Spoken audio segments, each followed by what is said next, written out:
Just to let everybody know, we are recording this session and we will be making it available for people who are interested in perhaps coming to Belfast to research. Also, could I just ask before we start, would everybody mute your microphone just in case, somebody goes to feed the dog or talk to somebody who's just come into their home or whatever, so we don't disturb the others. We will give you the chance in the Q&A to unmute and then just speak to us directly. And any practical queries you can pop into the chat and our team can look after. So before we begin, just let's introduce the team. My name is Fintan Mullen and I'm the director of the foundation. We've also got our research director, Dr. William Rolston. Afternoon, everyone. We've got our research officer, Gillian Hunt. Hi. And we've got our guild and research secretary, Kevin Keenan. Hello. Okay, right. Just to give you a bit of an idea of the format for this session, we haven't done it before, so we're getting into this cold. But basically what we want to do is give you a background to the Ulster Historical Foundation if you're not overly familiar with the organisation and what we do, and that will be very brief. Then we will talk about what one of our family history conferences is like, if you were to come and attend. Then we're going to give a short presentation of roughly about 30 minutes delivered by three of us, sort of 10-minute chunks, on the value of the Public Record Office as an archive for research in your ancestors. And then after that, we will devote the remaining time to practical questions. So this is not so much where we're inviting you to ask us genealogical queries, but if you're thinking to come into Ireland to research, either as part of one of our programs, or maybe you're thinking independently of coming on your own or with another friend, you'll be able to ask us practical questions, okay? So we'll make a start, and I'm just going to begin by sharing my screen. And if I can, and I'm just going to take you to the Ulster Historical Foundation's website. Can everybody see that okay? Yep. Okay, thank you, Gillian. Just to give you a bit of an idea, the foundation Ulster Historical Foundation is 67 years of age. We were established in 1956 and opened for business in 1957. We were part of the Public Record Office of Northern Ireland, so the state archive here, for the first 30 years of our existence. And then in 1988, we were separated and became a standalone, separate educational non-profit and registered charity.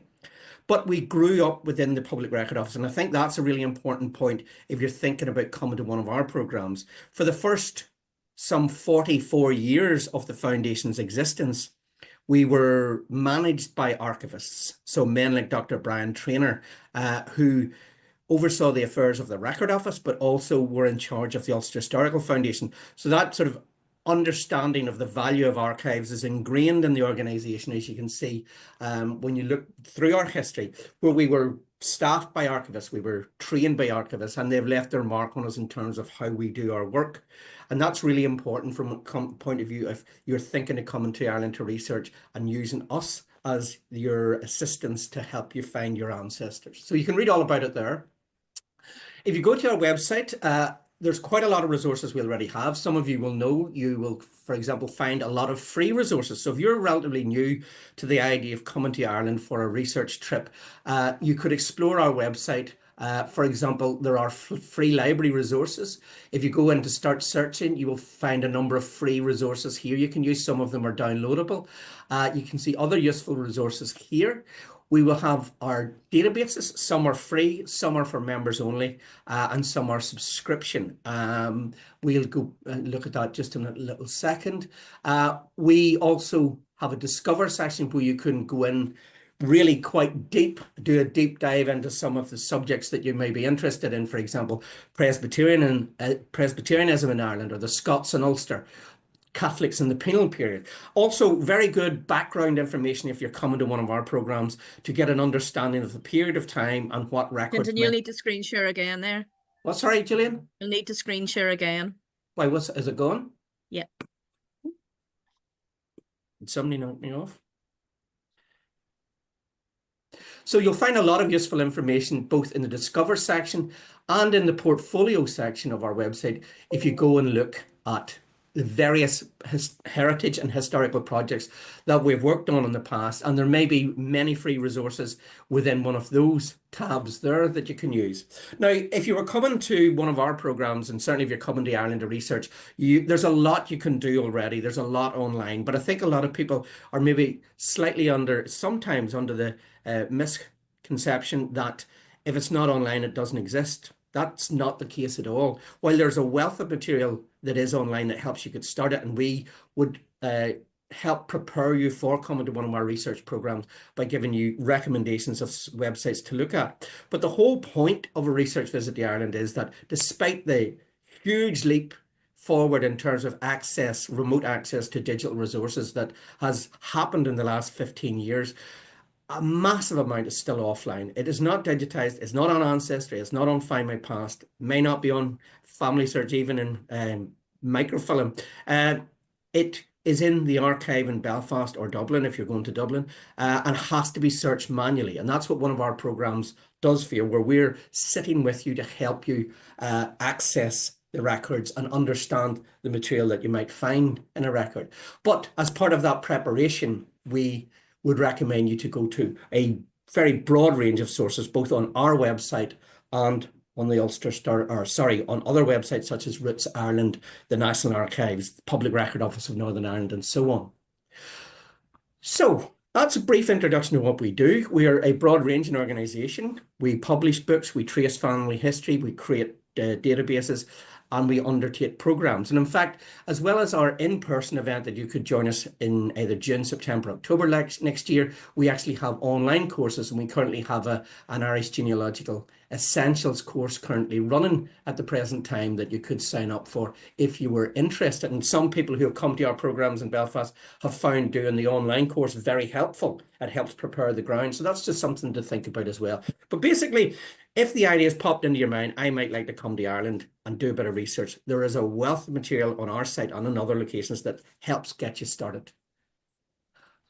Let's stop there and moving on. We're going to basically invite William as our research director. William, could you describe for the folks who are listening what a typical research program or conference might be like? Okay, well, good afternoon, everyone, wherever you might be. I'm also being quite battered and it's pouring of rain here in County Antrim as well.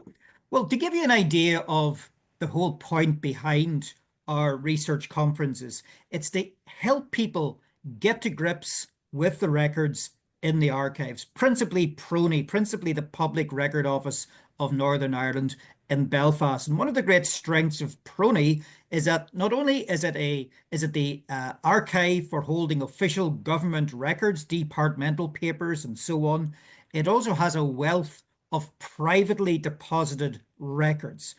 PRONI was established just after partition in Ireland, and it opened its doors in 1924. It was a new institution. We know, of course, tragically, so many records were destroyed in 1922.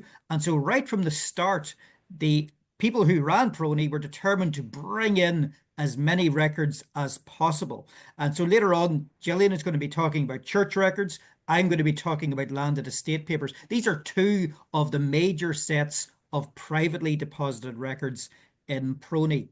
So the conferences are designed to assist those with roots, particularly in the northern province of Ulster, get to grips with the records. So how does, let's say, to take the first day of our conferences. Now, there'll be slight variations between a 3-day and a 5-day conference, but let's start, say, with the first day.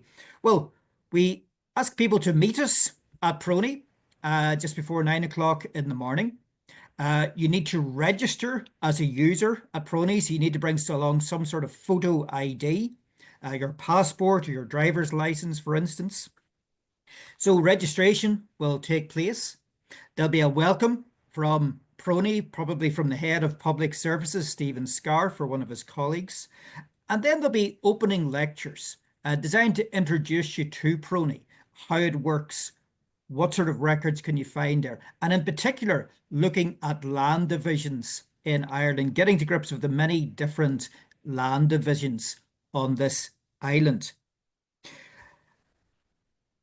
PRONI will then conduct tours of the facility designed to show people the different rooms in PRONI, the search room or the reading room.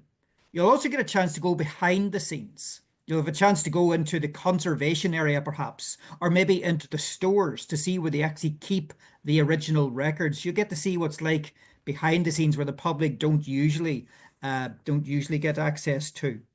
And then after lunch, and during the week of the conferences, lunch is put on by us. Same with the coffee breaks in the morning. There'll be a chance to do assisted research. Our team of researchers will be present, and our researchers bring considerable experience. Between them, they have well over 100 years of experience of using the archives, and they bring different specialisms of knowledge. Some, for example, will be very good, for instance, on, say, the city of Belfast. Others will be very good on townlands or land divisions, others on land and estate papers.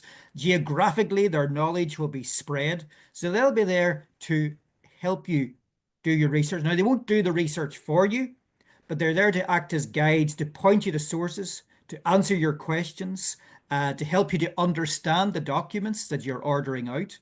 And so to try and build up a profile of your family tree and understand more about the context of their daily lives. We've been running these conferences now for over 30 years. We've helped thousands of people trace their ancestors, and it's wonderful to see the discoveries that people can make. Sometimes, not always, but sometimes people can get back even into the 17th century. And it's just amazing to see the progress that can be made over the course of a research conference. So I'll hand back to you now, Fintan.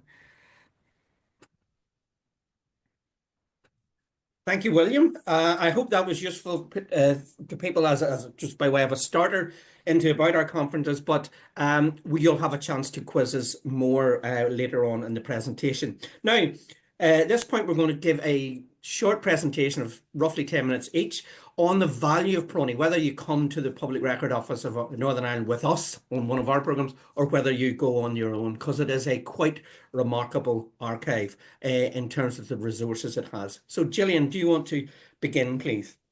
Super, thanks, Fintan. Hello, everyone, and thanks for joining us today. I'm going to do the first short presentation just looking specifically at church records that are available in PRONI. So the first thing that I would say, particularly for those of you who are joining us who are maybe just getting started into research in Ireland, we do have civil records of births, marriages and deaths back to 1864 and non-Catholic marriages back to 1845. Before that period, you're reliant on church records of baptisms, marriages and burials to find those key dates about your ancestors. And the great thing about church records and why they're one of the major sources that you use when you're carrying out research is because in some cases, for some churches, they can date right back to the 1600s. So it doesn't matter if you're looking for ancestors who maybe emigrated at the start of the 20th century, or you're looking for ancestors back to the 1600s, church records can still be a relevant source. And many of the folks who visit PRONI or attend one of our research conferences spend a lot of their time looking through church registers. So that's why we wanted to focus on those at the start of this session today. Now, these are the main kinds of church records that you find. Baptisms, marriages and burial registers, because they are very name heavy, those are the ones that a lot of organisations, a lot of institutions have been busy transcribing, indexing and digitising. And so generally those are the ones you're going to find online, and I'm going to show you a few websites in just a minute where you might access those church records. But there are other records such as church administrative records, vestry minute books, session minute books, communicant lists, confirmation lists, census, for example. Those almost all are not online. They are in the archives. And why those are important is because if there's a gap in the baptism or marriage or burial register, then these church administrative records can be really important. And generally you do need to be on site in the archive to access those. Now, even within the baptism, marriage and burial registers, although a lot have gone online, there is still a huge number of church registers that are only available in the archives. So if you've been searching for your ancestors and you haven't found them yet online, just bear in mind that it may be because those records are not available digitally yet, and that's why it is important to visit the archives. So these are just a few of the websites and the archives where you're going to find Irish church records. Like I say, we always recommend you start with the online sources, and I'm going to show you a few examples now before moving on to look at what is available in PRONI. So our own website, the Ulster Historical Foundation, we have church records for counties Antrim and Down, including the city of Belfast. We have almost all pre-1900 Catholic records for those counties, as well as a lot of Protestant records. It is an ongoing project, so we're always adding new records. We also make those records available on Roots Island, and Roots Island is an excellent website that covers the whole island of Ireland. Again, it's an ongoing project, so it doesn't have every church online yet, but they are always adding new records to this website. So Roots Island is definitely somewhere I'd recommend that you use. And very helpfully, if you just go to the online sources button there on the top and then choose the county you're interested in, if you know the county, it will give you a list of what records they have online. Or of course you can search the whole database for the whole island if you don't yet know what county your ancestors came from. There's also the Irish government website, Irish Genealogy, and they have church records, particularly Catholic and Church of Ireland records for Dublin City, counties Carlow, Cork and Kerry. So that's another website for you to check out. And of course, the National Library of Ireland in Dublin has digitised the pre-1880 Catholic records that they have, and they're available online.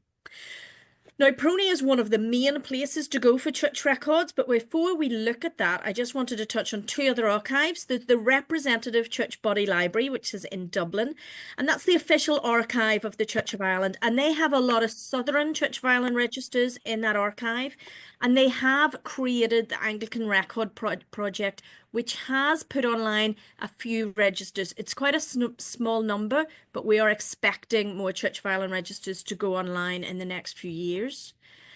And there's also the Presbyterian Historical Society of Ireland, which is based in Belfast, but covers the whole island of Ireland.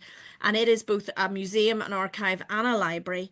And it does hold, although a lot of Presbyterian registers are available in PRONI, there are a few registers that are just available in the Presbyterian Historical Society. So again, that's another archive just to be aware of. But today we're focusing on the Public Record Office of Northern Ireland, PRONI. And as William mentioned, this is our state archive, opened to the public in 1924. So they have just finished a whole year of centenary activities. And it's now housed in this beautiful building down in the Titanic quarter of Belfast on the ground of what used to be the original shipyard. This, for those of you who haven't been to PRONI before, this is a photograph of the foyer. Downstairs is open to the public. There's an exhibition space, there's a lecture room, there's a cafe.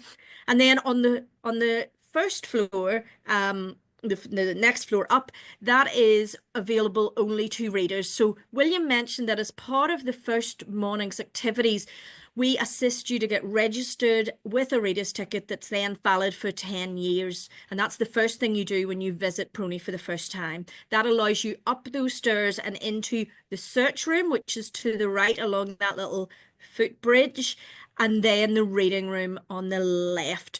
So this is what the search room looks like. This is where you search the catalogue, you order your documents, and you also access the microfilms. A lot of church records are available on microfilm. And then the reading room, this is a more secure area. This is where you actually get to look at the original documents that you have ordered out. You're allowed to order 5 at a time. There's no limit to how many you can order in a day. It depends how quickly you can work your way through it. What I would say about PRONI, I've researched in quite a few different archives now, and I have to say it is one of the most pleasant archives I've ever researched in. The staff are really friendly, very helpful, very knowledgeable, and just generally it's a really pleasant way to spend a week or a few days. Now, if you haven't looked at PRONI's free website, we would highly recommend that you do that. There's lots of really useful useful areas in it. I'm just trying to see if I can find my little pointer. There we go. So there's some records have been put online here. There's details of any events or talks at PRONI, information about you visiting, and then there's the your research section just there in the bottom right. So if we click into that, there are lots of really interesting areas, but we're going to focus on the guide to church records and guide to PRONI records. And when you click into that, there's then a list of different sort of collections that PRONI has. We're going to look at the guide to church records today. And it's a huge PDF. Now, it is about 370 pages, so I wouldn't recommend that you print it off, but you can download it to your own computer, or you can save it onto your computer for ease of access. And the great thing about this guide is it lists by civil parish all the church records that PRONI either holds or knows where they are held. So it's a really great starting point for you. You're not actually able to view the church records yourself online. You need to be physically in PRONI to do that. But it allows you to prepare for your visit so you can find out what church records are available and the details of those. So you can see it's listed alphabetically by civil parish. And then within each civil parish, it's listed alphabetically by denomination. So you've Church of Ireland, Presbyterian, Roman Catholic in this particular parish. And then within each church, you have the details of what records they hold, the years they cover. And then on the right-hand side, you have either the reference number or you're suggested to go a different route. So you can see in some cases, the church records are still held locally by the church themselves. One down there at the bottom is held, those records are held in the Presbyterian Historical Society. But in most cases, you see these reference numbers. So those are the reference numbers that you would be using once you go to PRONI. Many of the church records, as I mentioned, are in microfilm. So that MIC is short for microfilm. Or you may, for example, see the T or D or CR, and those are paper documents that you would order out and access. Now, just something that I would highlight at this stage, PRONI is the official archive of Northern Ireland, the 6 counties of Northern Ireland shown here on the right-hand side of the page, but it has excellent records for the 3 other counties that make up the province of Ulster, Donegal, Cavan, Monaghan, and with church records, it also has excellent records for County Louth, Dublin City, and other parts of what's now the Republic of Ireland. So PRONI can still be useful even if you're researching Southern ancestors. So that's just something to be aware of. Its collections are much broader than its kind of legal remit would suggest. And just as an example of this, I took a few pages from that guide to church records. This page on the left, for example, is showing you church records that PRONI holds from County Louth, County Monaghan, County Leitrim, County Cavan. All 4 of those counties are in what's now the Republic of Ireland, yet PRONI holds some church records for those areas. Then on the right-hand side, these are lists of churches in Dublin City that PRONI has records of.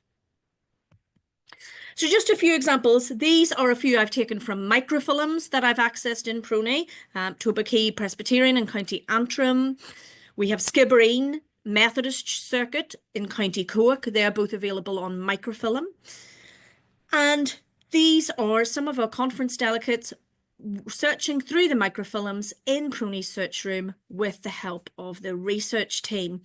You may notice that the conference delegates all wear a red lanyard, and it's quite hard to see, but Fiona, one of our research team, is wearing a yellow lanyard. So that's just how we can identify each other in PRONI, that we all have different coloured lanyards and we know we're all part of the same conference.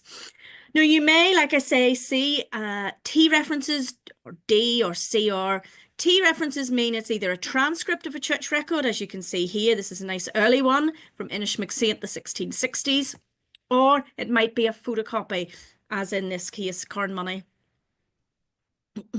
Or you might be lucky enough to see a CR reference, which is the original document, like this burial register from Christchurch in the 1840s in Belfast.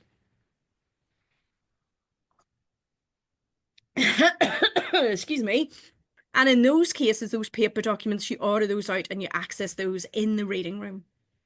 And it's lovely to be able to actually, look at and examine the original documents. So just to finish off, I think my voice is going to last these couple of last slides. Also on the PRONI website, in the Your Research section, there is excellent information leaflets. So if you click into those, there's a whole series on family history, on local history, really good introductions to some of the sources, and also a general information series that we produced with PRONI, Latin terminology and church registers, because some Catholic registers will be written in Latin. So that's just a really helpful little information leaflet series I wanted to highlight to you. So I'm going to stop there, and I think we're moving on to William now. Thank you.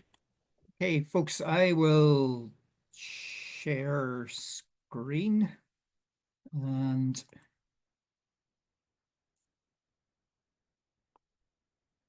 can you see that okay? Fintan, thumbs up.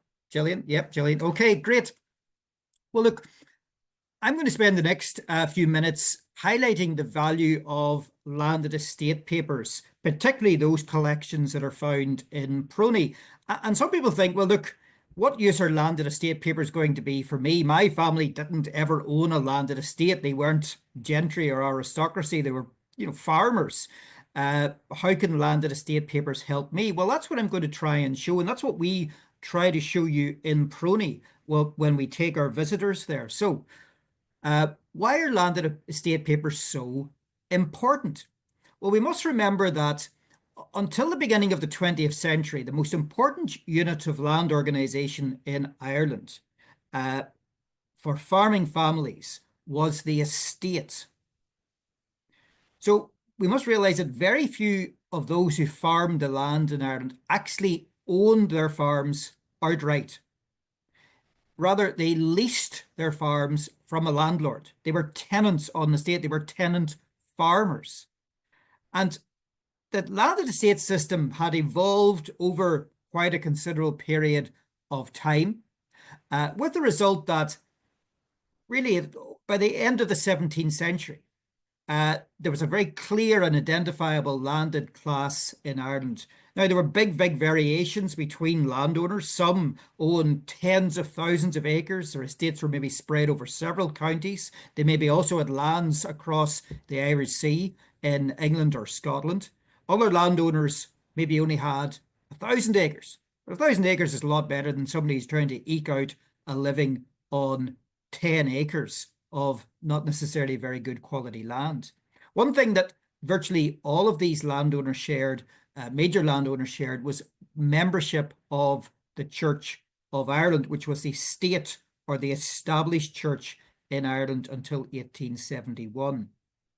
And it wasn't until a series of acts of parliament were passed in the late 19th and early 20th centuries that we see the massive transfer of land from the ownership of an elite into the hands of the actual farmers. So that was a process that took place over a number of decades. And the end result was the creation of a proprietorial class of farmers. Now farmers actually own the land that they had worked, and maybe their ancestors had worked for generations. So that's why landed estate papers are important. These are the records relating to the management of landed estates. So where could you find landed estate? Where could you find the records relating to the management of these properties? Well, I'll talk in a moment more about PRONI, but you can find them, for instance, in the National Library of Ireland in Dublin. It would be the main repository in the Republic of Ireland for landed estate papers. You can also find some records in the National Archives of Ireland. And across Ireland, there's a network of county archives, county museums, county libraries that hold landed estate papers. This would be in the Republic of Ireland. There are many local archives, county archives, that hold collections of estate papers. And for other archives, a very useful website is the Irish Archives Resource. And you can see the website there, simply iar.ie. And it's not comprehensive by any means, but it's a very good place to start looking for the availability of landed estate papers in local archives in Ireland. So thinking about PRONI, well, PRONI is so important because right from it opened its doors to begin with, it was bringing in collections of landed estate papers. I think the very earliest document in PRONI, the one that's D1, original document 1, derives from a landed estate. And archivists were going out into some of the houses or solicitors' offices and identifying material and bringing that in to PRONI, right from it opened its doors back in 1924. Now, what can you find within categories of landed estate papers? Well, I'm not going to go through these in detail, but just to highlight, you can have leases, which are basically the contract between the landlord and the tenant. You can find lease books, rentals recording payments of rent by the tenant to the landlord. You can find maybe petitions of tenants. They're seeking redress, maybe a reduction in their rent. You can find maps and surveys. Some of these are beautifully drawn, beautifully coloured, and you can actually see exactly where your ancestor's farm is located. You can find correspondence, letters back and forth relating to the estate, maybe letters written by a tenant to his landlord. You can find manor court records. The manor courts were like a form of justice that related to an individual estate. It depended on whether or not it was a manor. I'll not get into that now, but manor court records, where they survive, can actually tell us quite a bit about the relationships between the tenants and between tenants and landlord. Now, how do you find out if records are available in PRONI? Well, first of all, go to the PRONI e-catalogue. In the old PRONI, Gillian showed you a photograph of the current Public Record Office of Northern Ireland, which opened in 2011. In the old PRONI, there was a room that was basically wall to wall with paper catalogues, printed paper catalogues or calendars, as they were known, that listed in detail the records held in PRONI. That information has been digitally captured, and now you can find that information through the PRONI e-catalogue.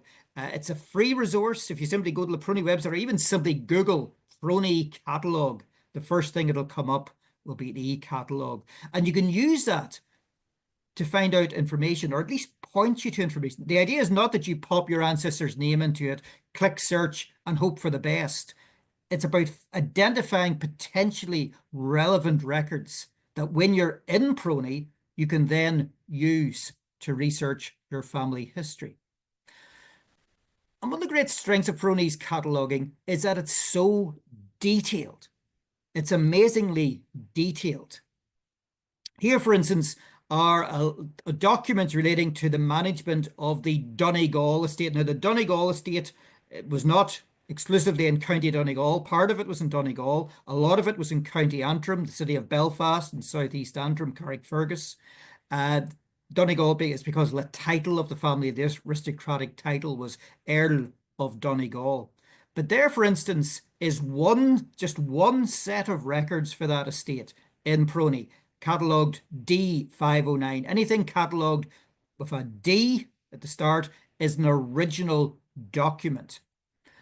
So there is a collection of documents, over 3,100 individually catalogued items in that collection.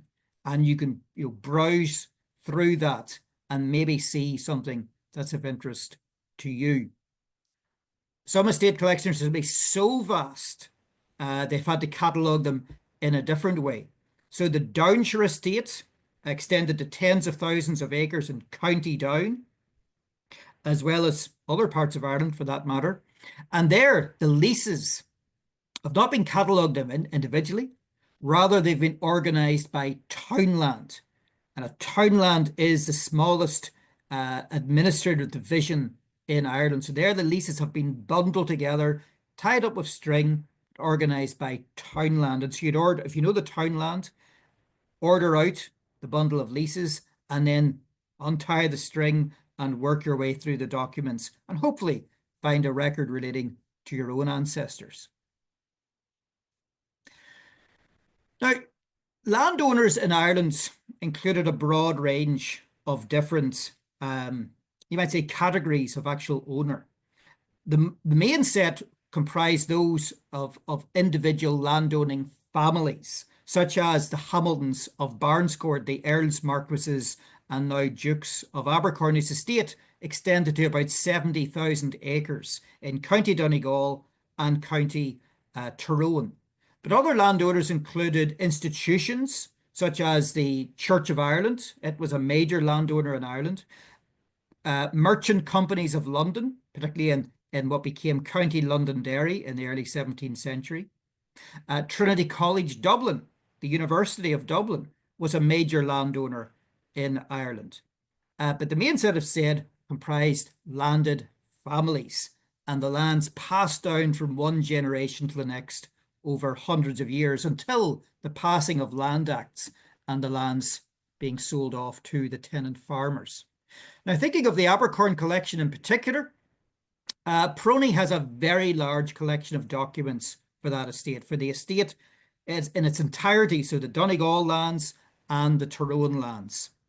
And when you think of the extent of this collection, you can see on the screen, there are over 29,000 individually numbered items in that collection. Okay, just under 30,000 individually numbered items in that collection. And you can go on, if you go onto the PRONI website, you can download a detailed introduction to this estate. So it tells you a bit about the background to the family, gives you an indication of the scope of the collection, what records survive. That's available not just for the Abercorn papers, but for many of the other large estates in PRONI, large estate collections in PRONI. And just to emphasize the point, of the 40 largest landed estates in Ireland in the mid-19th century in terms of rental income, 21 of those were in the province of Ulster. Okay, 21 of them, just over half were in the province of Ulster, one of the 4 provinces. And many of those collections are in PRONI. So just to quickly go through some of the items. So I've mentioned rentals. These record rent payments. So this is one from 1718. And it's for the Vintners Company of London Estate at Bellaghy in South County Londonderry, South Derry. So it names the tenants. It gives you the indication of the land. It indicates the rent that was paid. Lease books. And here's an example of where the little annotations are often the things that are so useful. Not written for the benefit of genealogists today, but written for the benefit of the landlord or his agent 300 or more years ago. And there's one for lease book. And if you zoom into the highlighted area, it refers to John Brown was transported as a felon to America in 1772. So I'm sure it wasn't a good experience for John Brown, but just think of the genealogical value of that little tidbit of information. Maps are a wonderful part of estate collections. I mean, look at this beautifully coloured map of the Colville estate at Cumber in County Down. This is very close to where the Ulster Historical Foundation is located now. So we've got a lovely map, mapped to a high degree of accuracy. If you were to take this and if you were to overlay it, say, in an aerial view of the area today, you would find the boundaries of townlands probably match up very closely to what's shown on this map. And the beauty of this map is it names the tenants, and you can see exactly where the farms were located. Correspondence. I mentioned that, maybe letters back between a landlord and his tenants, or maybe between an agent and his tenants. I'm not going to read this out in detail, but basically it's from 1772, and it concerns farming families on the Abercorn estate. One of them says that he has letters from his relatives in America encouraging him to go. He's thinking, yes, I'm going to go. I'm going to head off to North America. And then there's deliberation. Well, who's going to occupy his farm if he goes? And unusual items can turn up as well. I mean, this is one that I'm particularly interested in because it's a muster roll for a manor in County Tyrone. And it was drawn up not because of anything happening in Ireland, but because of what was happening in Scotland at that time. This is the period of the Jacobite rebellion of Bonnie Prince Charlie. And so here we have a muster roll of the tenants, listing each of the tenants and the weapon that each possessed. This doesn't fit into a neat category. This is a one-off, but tremendous genealogical value in this, and it's from 1745. We're going back nearly 180 years, sorry, 280 years to when this document was actually drawn up. Now, you may be asking, well, how do we know, how can I find out which land estate my ancestors lived on? Well, just published, delivered from the printer just 3 days ago, launched last night at PRONI, is Andrew Kane's wonderful Townland Atlas of Ulster.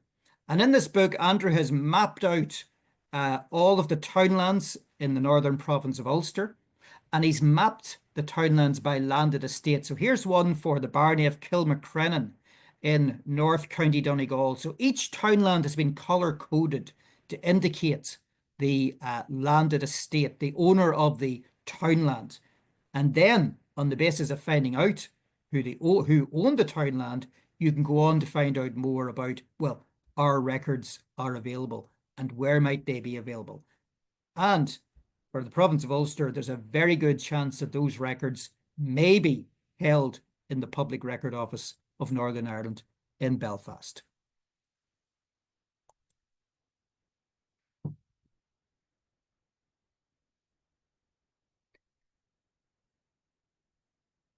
Fintan, you're muted. You're muted. Okay, is that me back on? Yes? Yep. Okay, bear with me a second. Do me sure.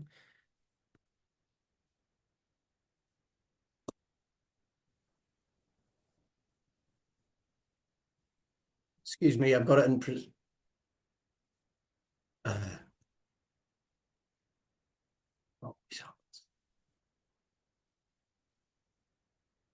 get it yet?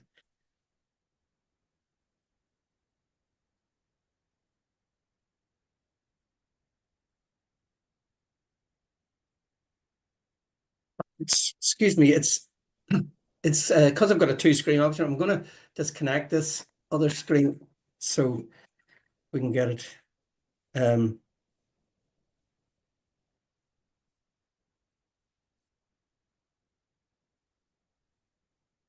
Apologies about this, folks.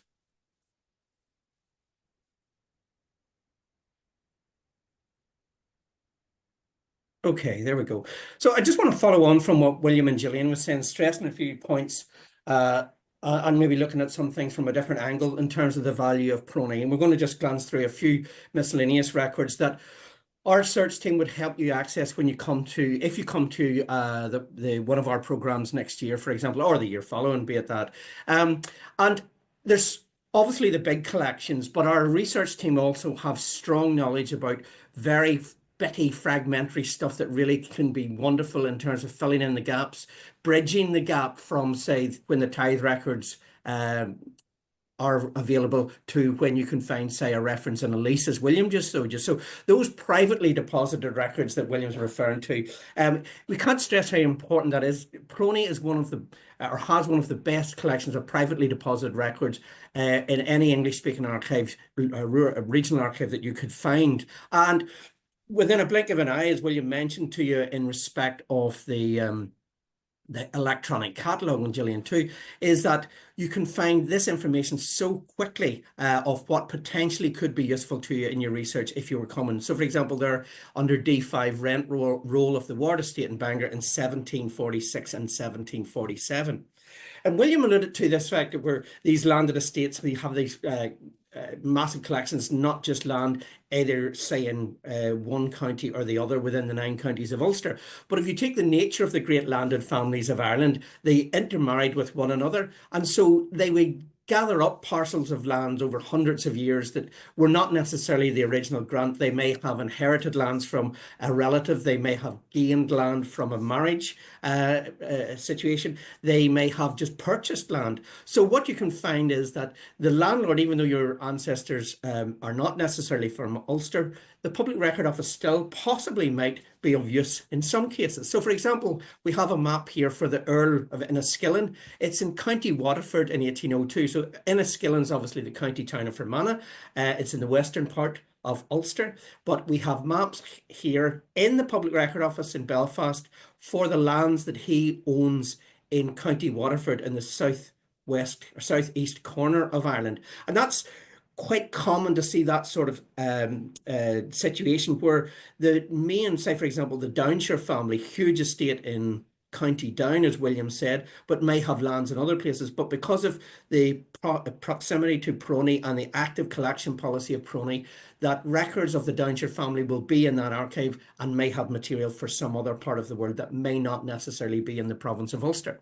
PRONI's collection policy right from the start in the 1920s was also to gather absolutely anything they could wherever they could find it. So we will find, as well as D records, you will find a lot of records begin with T, transcript, a copy, a photostat copy or a photocopy, or it might be on microfilm. And PRONI went round auction houses around Britain and Ireland, hoovering up whatever information they could afford to buy, or making deals with various archives at home and abroad to copy material of Irish interest. So we have here in the Public Record Office of Northern Ireland this interesting little source. It's only 3 or 4 pages long, but it refers to a plantation of Wexford 1618. It wasn't a real plantation in the sense of Ulster. Rather, the Crown authorities thought this plantation lark's really good. We get to confiscate land and regift it and generate income from it. So they looked again at land holding after their initial period plantation, at land holding in different parts of Ireland, and they came to the conclusion, in their view, that these individuals were holding their lands on incorrect legal terms. And so it was an opportunity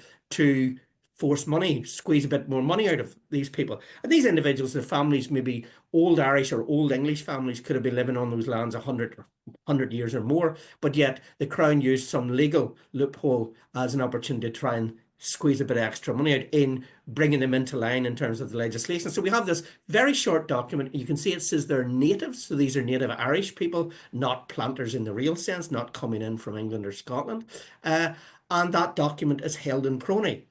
Another example, again, William talked to the value of the landed estate records. This is the Aldborough estate in County Wicklow, but you can see it's got a PRONI reference number. It's in county just outside Dublin, but it's held in the Record Office. A really interesting record, this, because in this case, this is 1790, it's before the Catholic Relief Act, and so they list the individuals in this either as freeholder or whatever, and P for papist, because Catholics could not lease land during the penal period on the same terms as Protestants could lease land. And that's how this estate agent has actually organised the information. Here's another example, a T source, mortuary records from Virginia City, Nevada in the 1880s. Really interesting detail on Irish people who are in America at this time, not necessarily from that location. Often gives details about where their family is in America. And as you can see here, this references an individual who is a native of Australia, but is clearly of an Irish background. That again is an example of PRONI's very active collection policy of trying to just discover material wherever they could get it and copy it and bring it back to the archive. So what you're tapping into by coming to PRONI, a lot of this, as we say, is not online. This has to be done either yourself or an organisation like us or some researcher doing it for you. Some of it, though, is online and you could do a bit of prep work. So here's an interesting example of a typescript copy of a marriage register for the parish of Portpatrick in Wigtonshire in Scotland, but it's available in the Public Record Office and they have transcribed it in full. So you could look at this afternoon on PRONI's e-catalogue if you so choose.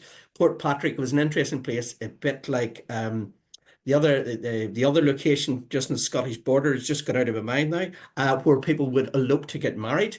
And you find lots of individuals from Ireland marrying in Portpatrick in this period.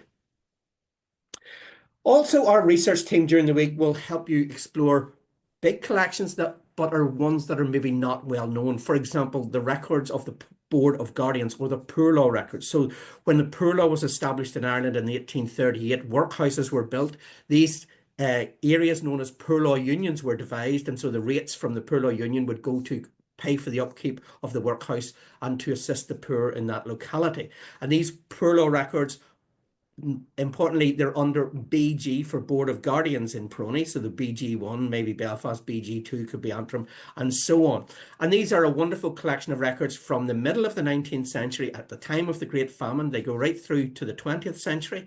There is a 100-year closure on some of the books because they're a very sensitive document. But it's an opportunity to find a possible reference to an ancestor. Maybe ancestors who have fallen on hard times, but maybe only temporarily. For example, here is outdoor relief. The poor law, the workhouses in Ireland did not generally offer outdoor relief. It was only indoor relief, but because of the famine and the impact, they had to extend it because of the starvation. But it may be your ancestors will show in the poor law records, not because they are completely on their knees in terms financially, that they are destitute, but the role of the poor law and the Board of Guardians expanded over time, as these things inevitably do. And here we have, for example, a register of cases of successful vaccination in Ballymoney Poor Law Union. And we can see the names of individuals who were vaccinated, not necessarily inmates of the workhouse at that period of time. So that's another point our team try to reinforce to you. Don't make assumptions about where you will find your ancestor and you think, oh no, my family were wealthy farmers, I wouldn't find them in poor law records. Well, they may be just there because they get vaccinated against smallpox. Or you may see your ancestor dying in a workhouse hospital, the infirmary. And that doesn't mean to say they were destitute, but older folk at the end of their life may have just spent the last week or 2 weeks of their life, say, for example, if they were suffering from consumption or something of that nature, and passed away there. So it doesn't mean they were a pauper. It just meant that's where they actually passed away at the time of their death. And one record where I'll spend the rest of my time looking at very briefly is the school registers. PRONI has a superb collection of school records. The best collection, though, was obviously the National Archives in Dublin, but National Archives for the 26 counties, PRONI for the 6 counties, and they hold material that is not just school registers. You can, as Gillian showed, download an index to the school records so you can start to do a bit of your prep before you would come. And just in the area that she had shown you, you can see index to school records. It's a PDF. You click on it and you can see it's organised by parish, the name of the school, an alias if it's got an alternative name, the county, and the school reference number for drawing the record out.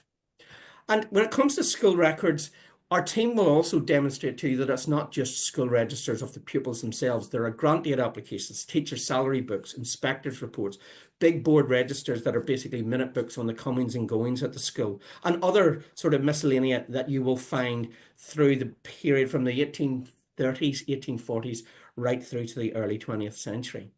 And on PRONI, again, on their website, you can start to prepare for a visit using the electronic catalogue. So I showed you that's indexed to school records. We have SCH/1. So those are the actual school registers showing the children themselves. But the other records that I mentioned, teacher salary books, etc., are under ED. ED 1, 2, 3, 4. So you can see you can begin to explore them there. The school registers are obviously one of the most important because they give a lot of information on the child. They give the date if they came to school, their number, full name, their date of birth or age, their religious denomination, where they lived, the parent or guardian's occupation, and the name of the last school attended. And that can be really helpful information. For example, here we have Black Hill National School, Draperstown, and we can see this child, last school attended. Her father, incidentally, is a chemist, but she was last at St Margaret's in Edinburgh in Scotland. Also can tell you where the child has gone to Rainey Endowed School in Macrafelt. That wouldn't be too far away, maybe 10 or 20 miles away, but you now know the child has relocated to another school in that instance. And that's really important in the period, say, from 1850 onward. After the famine, the country changes, industrialisation, far fewer people are farming the land, they're living in the big cities, earning an industrial wage. And it's not just interconnections between Britain and Ireland you see in our education records. You can see people coming back from overseas. So we have here early 20th century, in this case 2 children, they have returned, their family has returned from Fairmount in New Jersey. So the school records are a wonderful source for demonstrating where the family went to or where the family came from, as well as the detail on the child. The grant aid registers or grant aid applications are a perfect example of a source that is now increasingly online for the collection that the Public Record Office hold. And they can be useful because 1, they can go back to the 1830s, and 2, they may possibly show the name of your ancestor as having signed or put his name to an application to help support the school. And you can see it's organised by Protestant and Roman Catholic in this case, because the authorities, because they wanted to support non-denominational education in Ireland, they encouraged that the local community as a whole would support the school, and you can see that evidence there. And we can see these records in PRONI, and you can do this for free now. So this is one group of records you can actually access for free. So if you knew the school name, if you click on, you can see digital record. And when you click in, you get that little view button there, and that would bring you up the equivalent of that document. You may find, for example, and these are not online, register of paid monitors. These are trainee teachers, young people who started their teaching career as basically trainees in the classroom. And this register here is concerning a William White from a rather unusual place, Bradugel in Brasheen, County Antrim. He appointed 1856. He was born in 1842, so before the Great Famine. He leaves in 1857, and he's emigrated to Australia to join his brothers there. And that's the thing you will see when we look at education records, and you could spend a whole week looking at education records if that's an interest, for example, a teacher ancestor, and they regularly have reference of where somebody went to and where they came from. And I'll just finish now with this, and then we'll go to the Q&A quickly. But PRONI, again, going back to that collection policy, and we can't reinforce enough how wonderful the collection is. They just hoovered up material where they could. And here we have Fear Foster copybooks that was produced by this individual, Fear Foster, in the late 19th century for children to practice their written composition or drawing. And we can see this copybook is for a John Burke in Ballyluby in County Tipperary, so way down in the south of Ireland, but the actual copybook is in the Public Record Office of Northern Ireland. And even we get the name of the teacher James Hannon, teaching in Ballyluby School in County Tipperary, but held in an archive in Belfast, and it's not digitized. It's something you would have to look at yourself if you were coming. And these copybooks were distributed all across the British Empire. So here we have, in an archive in Belfast, these references to children in Australia, Auckland, there you can see there, and 2 other locations in Australia. And you can find photographs possibly of the school, and even on the odd chance maybe of the children at the school, especially late 19th, very late 19th or early 20th century. So I'll stop there, and we'll immediately go to Q&A. So if you want, Gillian, go ahead. I was just going to say, just one thing coming out of the presentations, folks. If you are maybe still sort of beginning your research and you're not at the stage of looking at the electronic catalogue, looking at these sort of level of records just yet, do bear in mind that as part of, if you're planning to come on our research conferences, as part of the preparation, you can submit some information about your ancestors, and then the research team here produce an assessment, a kind of research plan for you. So if you don't have the time to be looking at the catalogue yourself, doing this preparation yourself, do be aware that that is part of what you're paying for in the conference, that we produce a research plan individually for each of you that will list some of the sources that we think would benefit you to look at during the week. So for some of you, you know, who are excited looking at these examples and want to dig into the electronic catalogue, it allows you the time to do that before you come in the conference. But equally, if your other life commitments, work commitments don't allow you, you can just turn up to the conference without having done any prep. We produce the research plan for you, and then you can spend your 3 days or your week with us looking through these sources. So that's just I just wanted to be aware that you don't have to have done all this prep before you come. We can help you with that as part of the process. And just one other thing before we open the floor to questions. Sue, who has attended one of our conferences previously, has asked about would we recommend that she commissions us to do some research, because that's something else that we offer as part of the foundation's work. We do individual research for clients in the archives, and we'd already done an assessment for Sue. Because of that, I think we would just have to look over your assessment in the first place and see what we recommended, see what you did in the conference in 2023 with us, before we would recommend whether think we should do some more research for you before the conference. So thank you for that question, and we'll pick that up with you. Kevin will pick that up with you individually. We have a question from Karen Finton. Do you want me just to read that out? Any other questions? Put them in the chat, folks. If you don't have access to the chat, just if you can raise your wee electronic hand there. Karen saying she's planning to attend the seminar in September and stay a few weeks to continue research. That's very common, Karen. People who, if you have the time around that, people do try to extend the time before or after the conference so you can continue to do research or maybe do some sightseeing before or after. And you're interested in staying in an Airbnb or self-catering, that's a great question about accommodation, and it is something that we wanted to cover in this session.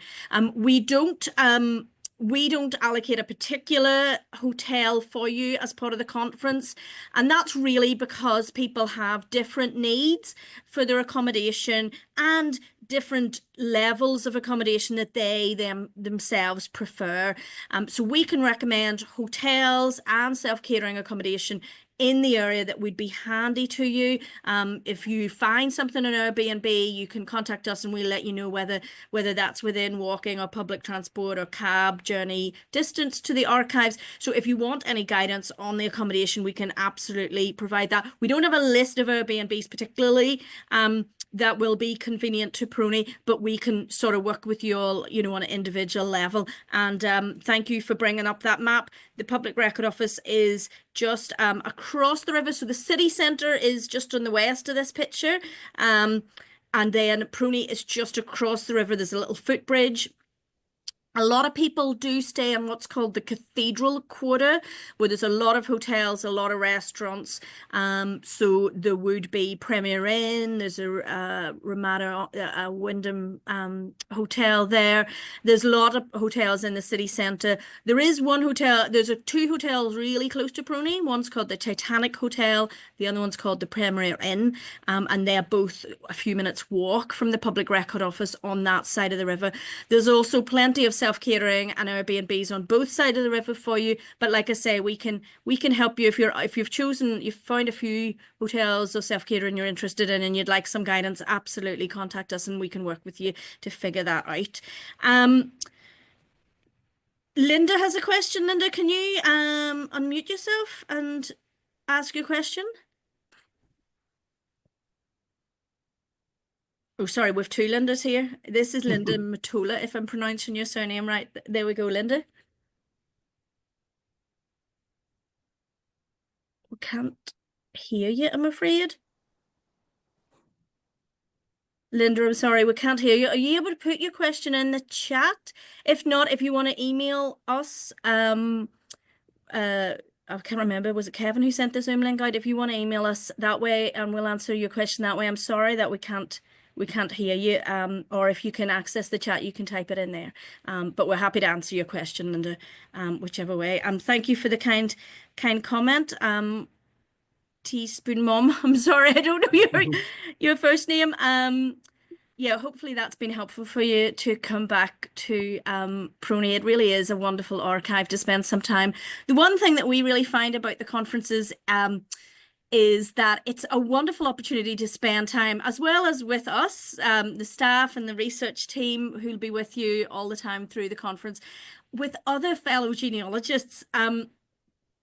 If you might know that within your own friendship circle or your own family, you may not have people who are as keen on genealogy as you. So what's really lovely about the conference is if you make a great find, you can share it with your fellow delegates and they absolutely know how exciting this is to find this ancestor's name in a document because they've been there themselves, they are there themselves. So that's one of the great joys of the conference, is meeting up with those fellow enthusiasts. And as William mentioned, the coffee breaks, the lunches are all included, and a number of the dinners, depending on what conference you choose, are included, and then a few free evenings for you to explore the city yourselves. That's something, feedback that some of the delegates had requested from us, to have a few free evenings themselves. One of the examples I'd just like to share in terms of meeting with fellow genealogists was in 2019. We have a lot of solo travellers who come on our conferences.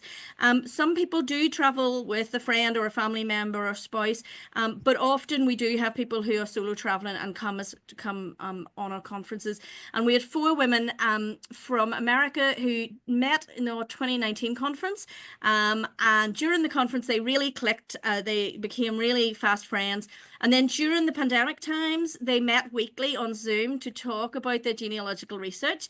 And then earlier this year, they made the trip back to Northern Ireland to do more research independently as a force, together as a friendship group, and spent a day with us in our library in our offices in Newton Ards. So that was a really lovely example of people who met during our conference and have continued their friendship and their shared genealogical research together over the last few years.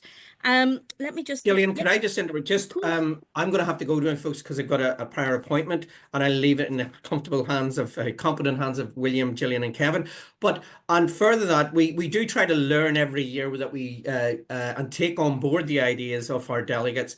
And one that we are now going to be putting into place is when somebody signs up for a program, we create a not a Facebook group, what's it called? Yeah, WhatsApp group, so that people you're able to interact with your fellow potential or delegates to be well ahead. So you maybe say, well, what hotel were you thinking of staying at, or what way are you flying? Because I live in the same sort of, I'll be flying out of San Francisco too, or out of Perth as well, or other things that you may want to share. And so, as well as practical matters where you can help one another after you sign up, there's also you get to know one another, so you don't arrive as strangers. You actually have a much better experience. So we thought that was a fantastic idea that arose out of the last 2 years, and so that's what we create this WhatsApp group whenever you register. And don't forget, in case we haven't said already, you can register for a low deposit for the next week. So a very easy way to put a holding place in before you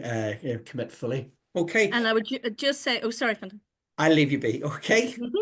And just in terms of that, obviously, in terms of becoming part of a group, that's completely voluntary. If that isn't your cup of tea at all, to join a WhatsApp group, you have no requirement to do that. And one of the other things that we do, actually, the night before the conference formally starts, we do get together at a location in the city centre that's handy for a lot of people, and that's a chance to meet some of the staff, have a drink with us, just kind of meet some of your fellow delegates before the conference formally starts. And again, that's just a chance for you to get to know each other before the conference officially starts. For example, you might find you're staying in the same hotel together. I'm trying to think, is there anything else we wanted to mention, William, in terms of the practicalities of the conferences? Linda's asked how fast does this... Oh, sorry, William. No, go ahead, Gillian, go ahead. We just got another question in saying, how fast does the September group fill up? I actually don't quite know the answer to that. The September group is the one that is filling up fastest at the moment. Thank you. So it's about half full at the moment. The other one's about a third full. Okay. Thank you. That's Conleth, incidentally, folks, who coordinates our conferences and with whom you'll be dealing directly if you do sign up for one of our conferences next year. Super. Oh, how many in a group? All groups will be capped at 30. Thank you, Conleth. But if there is enough interest after the groups have reached capacity, we can always see about scheduling another program based on numbers. But places allocated on first come, first served basis. And we do try and be flexible, or we don't try and essentially we are here to facilitate your visit to Ireland, where we're simply, that is our role. We're happy to try and swap bookings or try and make the best accommodation for your visit. But like I said, first come, first served basis. September's about half full, and the other one's about a third full so far. Super. And as Fintan mentioned, only £100 deposit over the next few days. So that's a good way to get yourself into one of those groups if you're planning a trip. And certainly keep in touch with us if you have any more specific questions that you maybe didn't want to talk about in this Zoom meeting today. Can I just add something about this applies to the 5-day conference. is that we also include an opportunity to visit other archives in Belfast. So we do schedule visits to the likes of the Presbyterian Historical Society or the newspaper library in Belfast. We even schedule an opportunity to come out to our own library in Kiltonga, Newton Ards. So that's part of the 5-day conference, an opportunity to visit other archives, and a member of staff will accompany you to those other archives. We don't visit the foundation during the 3-day conferences, I don't think. No. No, it's just the 3 days in PRONI. Yeah. Um, Because it's for 3 those days, we shorter really just focus conferences. very much on what can be achieved in PRONI. And what we've tried to do in these presentations between myself and Fintan and Gillian is to highlight the treasures that can be found in that particular archive. It's a place where we're very familiar. We've been going there for many years. We've been bringing groups there for many years. And it's a place where you can find out so much about your ancestors. In many ways, it's particularly for the northern part of Ireland. It is very much a one-stop shop. You can find out most of what you're going to find out through research into your northern ancestors at PRONI. And just one other question in relation, it's just one other point in relation to visiting our foundation's library in the 3-day. We do run the 3-day conferences Monday to Wednesday, so that people who have a little bit more time can then spend more time independently researching Thursday onwards. So you could visit our foundation's library yourself on one of the other days, the Thursday or Friday of that week, if you're able to stay on after the 3-day conference. So if the June, October dates suit you better, just be aware that is still an option, but it wouldn't be as part of the group. You just come out to our offices yourself. Oh, and one last question. Does PRONI have Andrew's new book? I think I'll need it. That was the Townland Atlas that William showed you. It was we just launched it last night in PRONI because it's so useful guide. I think PRONI does have a copy. I don't know if it's going to be in the search room yet. But certainly if you're visiting as part of our conferences, we'll always have one of those copies with us. We always have our reference books with us as part of the conference. But PRONI definitely did purchase a copy, so it'll be somewhere in their building for you if you're coming independently to visit And PRONI. Andrew is one of the most regular members of our research team to join us during our conferences. And Andrew will, if he doesn't have the physical book, he'll certainly have it on his laptop that he can easily look up information for you during the conferences. Yeah. Okay. Okay, well, look, thank you all very much for joining us. We hope that the weather is better with you than it is with us right now. It's absolutely pitch dark now because of the Yes. storm. It's quite scary. But look, we're here to help you with your research. We'd love to see you if you can join us next year. It'd be an absolute delight to do that. We do organize through the year a number of free Q&As that anybody can join. So keep an eye out for those. You can sign up for our newsletters, and we'll let you know when we're having one of those again. We had one just a couple of weeks ago. So keep an eye out. We'll be running more of those over the next year. But otherwise, I wish you a very good afternoon from Northern Ireland, wherever you might be. And we hope you have a very happy and enjoyable weekend. So thank you very much for joining us this afternoon. Thanks for joining us. Bye, everyone. Bye. Bye.